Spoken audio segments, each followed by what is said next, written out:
امروزی که دارم با شما صحبت میکنم به جان پدرم قسم هیچ برنامه‌ای برای نه خودم، نه تو، نه سوشال مدیا، نه بابا، نه ننه، هیچ برنامه‌ای ندارم. این منم مثل تو هم کسخل قصه نخورده آی ما برنامه زندگی نداریم. کسخلم موی من سفید شد، من برنامه‌ای ندارم.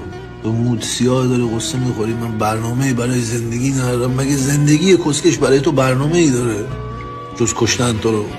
تو خودت رو به حال خودت رها بکنی در این زندگی، دست زندگی بدی، تنها چیزی که به تو کادو میده مرگ هست. بقیه چیزا رو باید کار کنی و باید پول بدی براش دیگه. زندگی حالی که به تو میده دو تا حال به تو میده، یکی که میتونی باشی توش ولی اگه با حرکتی نکنی تنها راهی که کادویی که میده مردن دیگه. باید بری گوشه خودت قایم کنی چی نخوری بمیری.